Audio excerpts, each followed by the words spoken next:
right now is my main man, Daxx Khan. Dax, Happy New Year, brother. How you doing? Happy New Year! How's it going? Um, like everybody else, it's a little bit crazy. Is it just me, or have you noticed that whether or not it's your iPhone, whether or not it's your computer, like all the apps are just like buggy? Yeah, they bug me. No, no, I know. My phone sometimes doesn't. Um, it like doesn't ring or doesn't respond. I got people going, "Oh, I've been calling you." They don't, and it doesn't ring. I have to reboot it a lot, and it's a brand new phone. So Yeah, yeah, my aunt said that the other day. She'll be sitting there, or somebody called me earlier today, and they're going, "Hello, can you hear me? Can you hear me?" And I can hear them, and I'm saying yes, and I feel like I'm like, "What am I in a Verizon commercial here?" yeah, yeah. I've seen it. But hey, did you see the Inoue fight? I did. What do you? Yeah, I know you love him, and I really dissected that fight, and I rewatched every round after because I was able to. He looked fantastic in the fight. I mean, I was saying earlier. I don't know if you heard me, but I think he is the closest thing in terms of what I call the sweet science to Lomachenko. What's your thoughts? Well, I won't go as far as Lomachenko. I said as close to Lomachenko. Close to Lomachenko. No, the only thing that's close to Lomachenko is Alexander Usyk. But in terms of the way we've seen him fight, I think that getting knocked down in his fight, Previous, right? It was the yeah, previous. his previous fight, I think that made him kind of say, you know what, I gotta start boxing more and not just rely on the power, which comes with maturity. He's been able to dominate for so long that he learned a lot with the Nonito Donaire fight, and at those weights.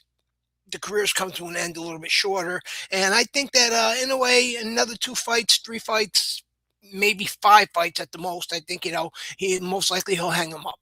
Yeah, I don't. He's no spring chicken anymore. But you know what the reason why I mentioned Lomachenko is I never noticed Inoue pivot as sharply as he was in that fight, pivoting like without moving much and being able to land substantial shots to Picasso in that fight. I mean, I've seen him attack. I've seen him go in and attack, and obviously he's got pop, knocking people out, getting like you mentioned, getting up off the canvas and winning. His boxing skill, movement, all those things. But I never really noticed how well he pivoted to avoid a punch and was right back at a different angle to inflict damage. I thought I thought he looked better than normal. If that makes any sense. I don't think he's ever had to before, really. Prior to the Neary fight, worry about that, and not that in the Neary fight that he was hurt, but I think that again, as you mature, and David Picasso is one of those fighters, kind of like a young Jaime Mugaya or a young Canelo, where they just showed up out of nowhere. I think he fought maybe once or twice on undercards here in the U.S., but he's a skilled fighter. No, he doesn't have hard punching power, but everybody on his record isn't like a lot of these Mexican fighters that come for the first time where they all have losing records. And, he slowly built up his level of competition. And he's a great counterpuncher and he has great footwork. So I knew he had to kind of adjust. If you want to make a comparison in that, I would more or less, I'd use Triple G as an example. When Triple G had to adjust, he had to adjust, and in the way he had to adjust, he had to cut off the ring, and he had to box and not worry about slugging, and he knew he was going to come out the winner one way or the other. He did his job, and that's what makes greats. Speaking of Triple G, I, he was ringside for the Jake Paul Anthony Joshua fight. They should have threw him a couple of extra bucks so he would smile. The guy, he looked like he was like tortured, being tortured there, and then sitting next to him is Usyk, who looked like he was having a grand old time there. What was your thoughts on that fight? I mean, obviously the outcome is what we all thought, but I kind of give more credit to Jake Paul for stepping in the ring than Anthony Joshua's performance. I thought that, I mean, yes, he knocked him out. I mean, I'm not being critical of that, but it took him too long, I thought. Yeah, Joshua, he's not a kid anymore. He overindulges when he's not training. As we know, he is way too muscular. Years ago, I always brought up that point where it was, is he going to be the next Lennox Lewis or is he going to be the next Frank Bruno? And Right. unfortunately, he's neither. In terms of stamina and power, he's Frank Bruno, but he's not as loved as Frank Bruno.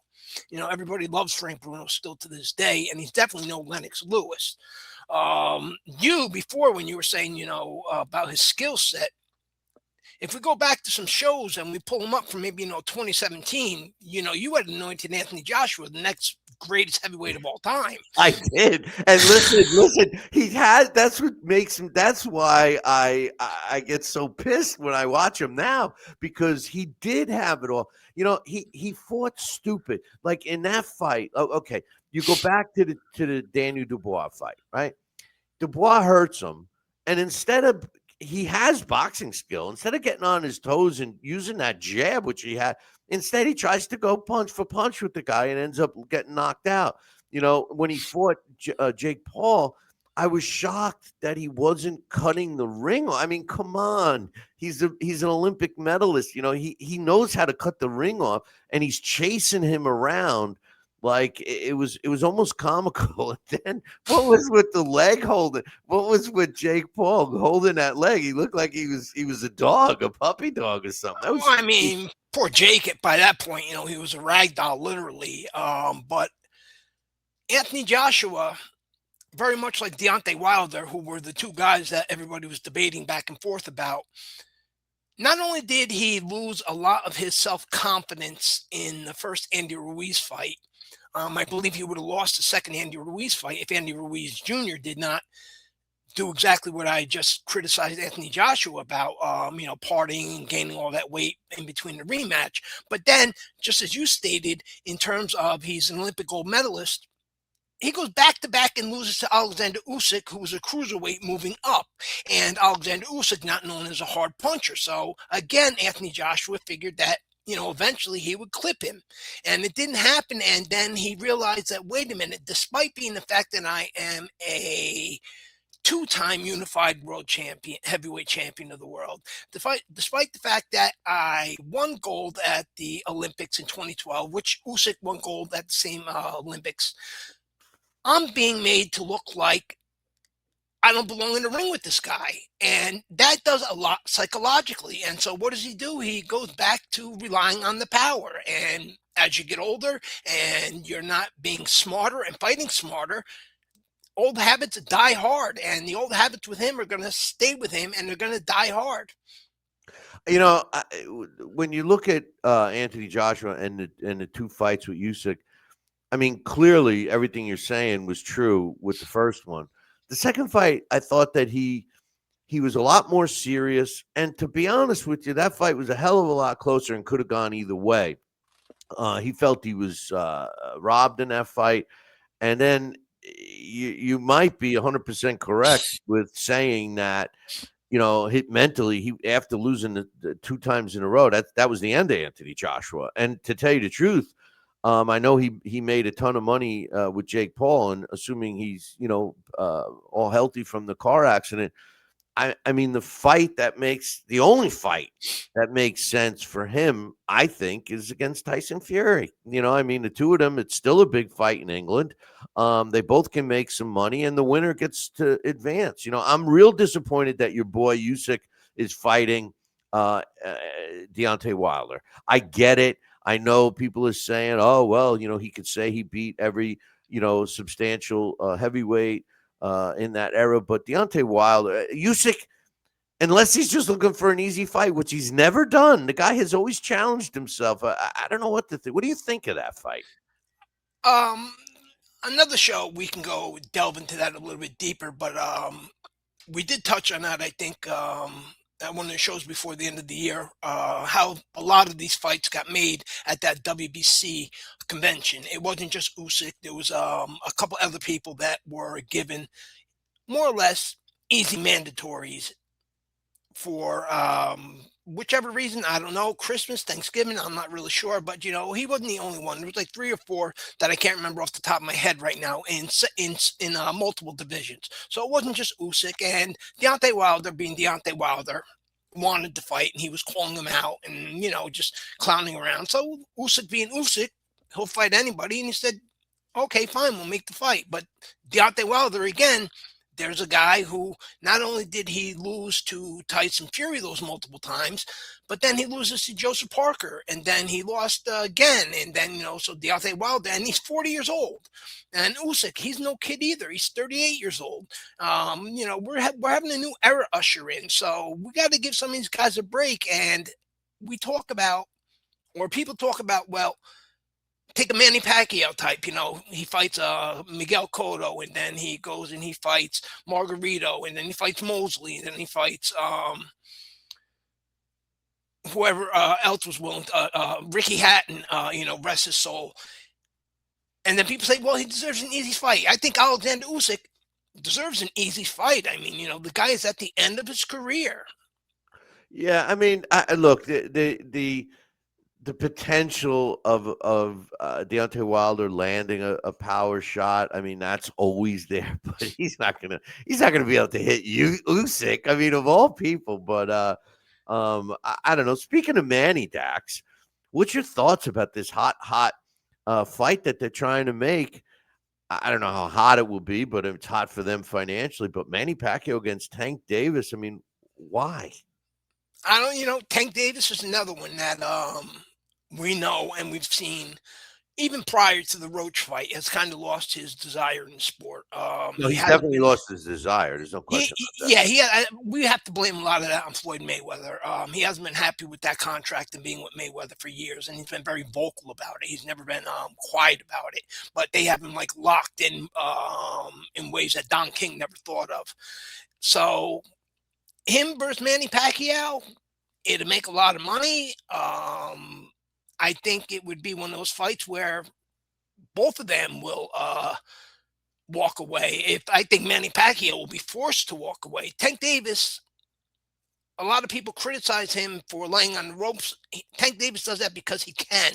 But remember, Tank Davis, when time comes to it and he's told he's behind on the cards, he'll come off the ropes, he'll get into the center of that ring, he'll move around, he has great footwork, and he's a great counterpuncher, which is Manny Pacquiao's weakness. And Manny Pacquiao just can't stand there, especially at this age, and trade with Tank Davis. So I think it's a disaster of a fight, to be honest with you.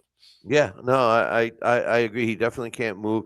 The only advantage that he has, Manny, is that he's pushing for a heavier weight, and we all know when if Tank doesn't have to come in at his normal weight, which he struggles with anyway, he's going to be a little chubby, and that might play into Manny's hands. But I don't see. I hate to say it because I don't want to see it, but I would rather see Manny Pacquiao and Floyd have a rematch before I see Manny Pacquiao fighting a guy like Tank Davis. I'd just rather see Manny Pacquiao not fight at all. No, I agree with that 100%. And you know what? You got to give him credit. I mean, in his last fight, he came awfully close to winning, and I think that was probably the worst thing that happened because he feels he should have won. So he's keeping going. Yeah, that mentality of yeah, Right. it's always that age old expression. They always think they have one more one more fight in them. Hey, Dax, one last thing. I got Boxing Bob Newman coming on, but Terrence Crawford retired. We've talked a lot about his career and some of the moves, especially the jump with Canelo Alvarez. But what's your thoughts on his retirement? I'm okay with it. What's your thoughts? He's 38.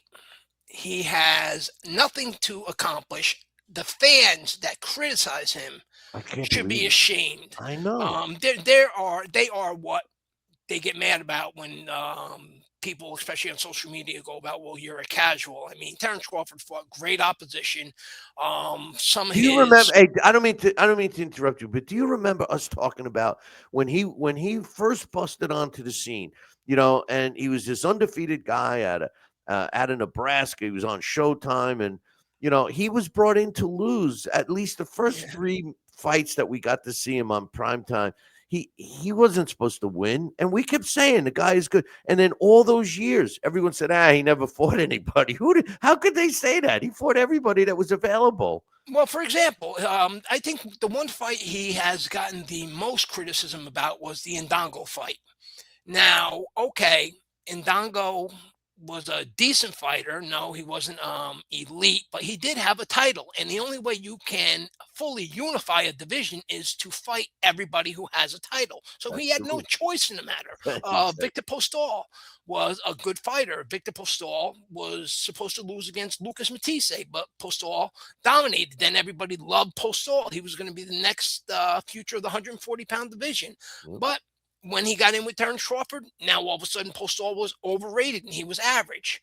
And, it goes on and on and on. They made excuses for his win over Errol Spence. Errol Spence is a guy that has fought most of his career 140-pound fighters who moved up, guys that were a lot smaller than him, guys that had undefeated records but never beat anybody with a winning record.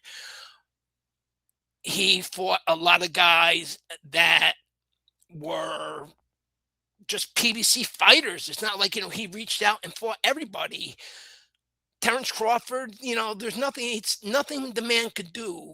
Did he get enough credit for? Bob Arum, I remember coming out, that made me so mad when he said that he's lost money all the time on Terrence Crawford promoting him and every pay-per-view. But Terrence Crawford pushed through, and he proved people wrong every single time, including the Canelo fight. I mean, he's getting backlash for Canelo. I Oh, know. And the big backlash is because Canelo didn't fight David Benavidez. Canelo dug Benavidez. Crawford caught an old slipping Canelo. Really, come on now. they Who was Benavidez for?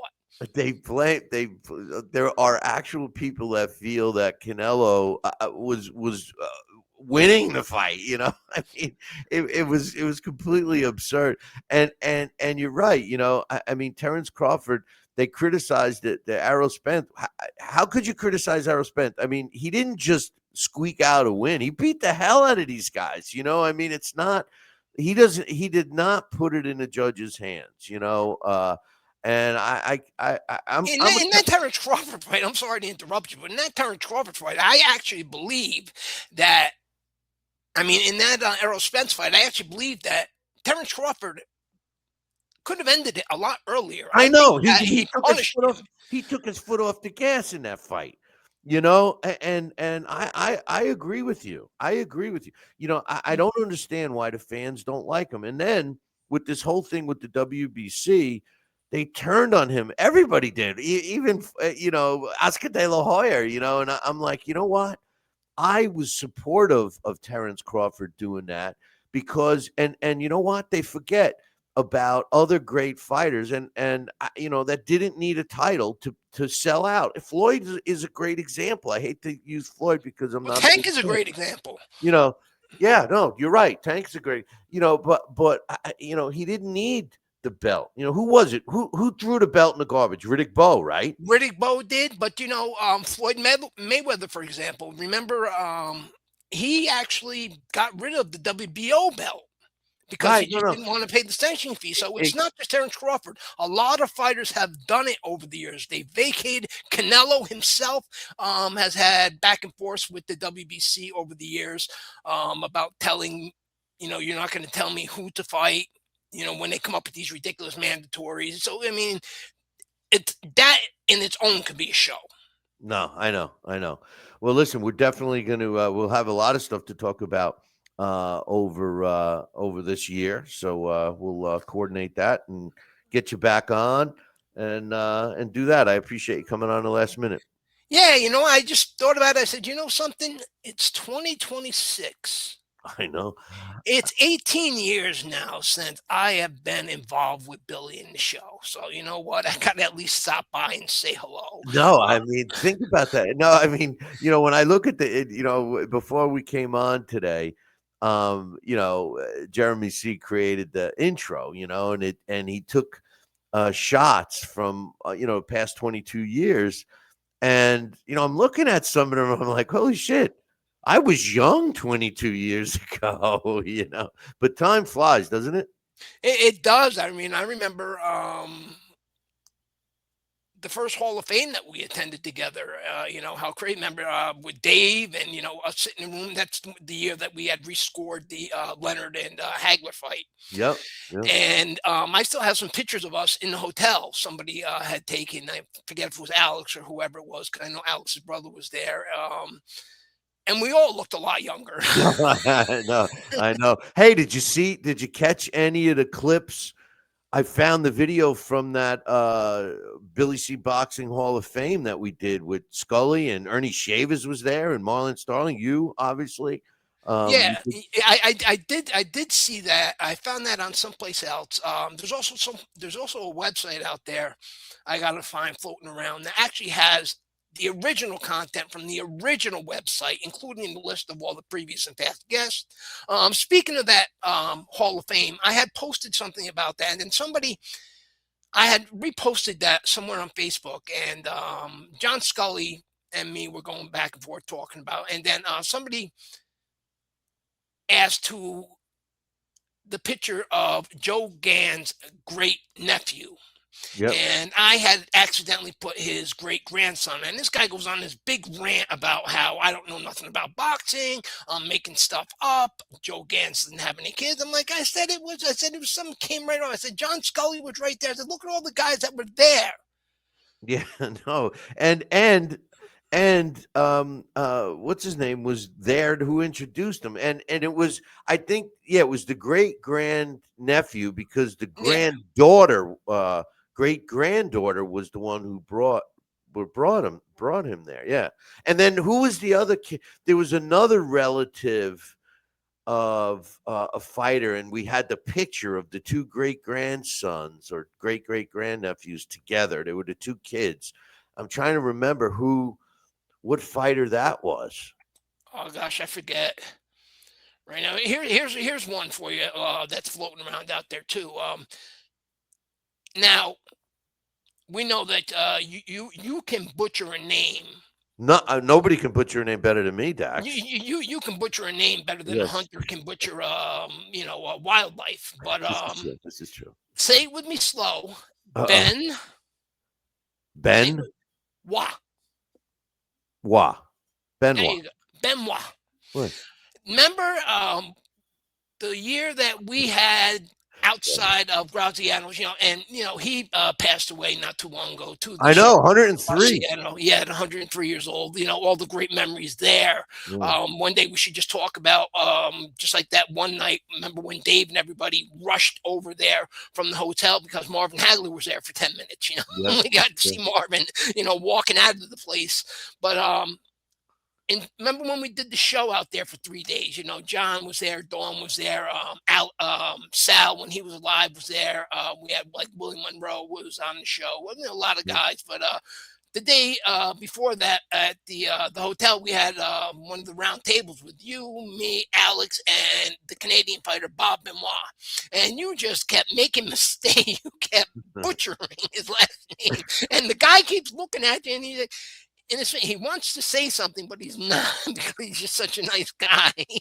Well, I tell you, Randy Gordon said to me when he was a guest speaker, and he's got inducted this year in the Florida Boxing Hall. He was a guest speaker when I was there, and he keeps saying to me, he was making fun of how I said, because I used to pronounce what's his name incorrectly, and he's like, who is the middleweight that I murdered his name? And he's a super middleweight now. He fought. Oh, he was the one they wouldn't let fight. I'm going blank. It's age is a killer. He's the one they wouldn't let fight Mayweather, because he wasn't experienced enough. Oh, Mungaya? Yeah. Mungaya. And I Yeah, kept calling him Mungaya. Mugia and Jaime. I would say Jamie, and Randy says, "Go ahead, say it. You know the fighter, say it." And I'm like, I know how to say it now, And I was like, Jaime Mungia. One thing is for sure, and you mentioned it earlier, especially since you brought up Randy, the Commish Gordon, and over the years, starting before internet and websites, a lot of people don't realize that boxing is a lifestyle, whether or not you're a fighter, whether or not you are a legitimate writer long term, whether or not you work with sanctioning bodies, whether or not you are a promoter, PR, etc., and so on. And when everybody gets together and there's no fans around, we're ourselves. And we do stupid stuff like we don't pronounce names right, or we make dumb jokes, or, we just, that's just the way Sounds it is. like you're But, talking about life me, is, Dax. It sounds no, everybody, it's, boxing. I don't know. John Scully, there's an old article. I think I can maybe dig it up on YouTube, on Google somewhere, where I was going to interview John Scully for I forget who we was training at the time, but the reception was bad. And me and Scully are talking for like 5 minutes about the potential fight. Then we start talking about everything else. We're talking about groceries. We're talking about the directions of the GPS. I ended up just naming the title of the article, "A Chat with John Scully," talking with the Iceman. I mean, he's dropping, like Virgil Hill. I remember Virgil Hill. Somebody was asking me about some of the most memorable or some of the funniest stories. Virgil Hill. I remember when Virgil Hill moved up to cruiserweight, that he had to find his own opponent. He was asking me if I could track down Henry Mosk because they were going to have a rematch, because that's when the WBA had just come out with the super version.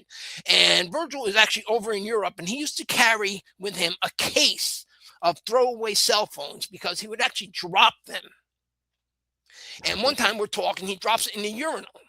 There's another time where Joshua Clottey wanted me to interview him, and like 3 or 4 times we kept missing each other. And then one night he called me at like 9:30, and I'm speaking to him, and Joshua has a thick accent, and I'm hearing like all these strange sounds, and I'm going to say, "Joshua, what is that?" He goes, "Oh, I'm taking a bath. I Yeah, I figured it was remember. good time to I call." remember I'm you. like, it's just, it's a lifestyle, and people forget. No matter how big the star is, they are an average person when they're away from the cameras and the lights. And same thing, with doesn't matter if you're a referee, whether or not you are Don King. It's boxing, but it is a lifestyle, and No, it is addicting. And once you get into it, you're into it.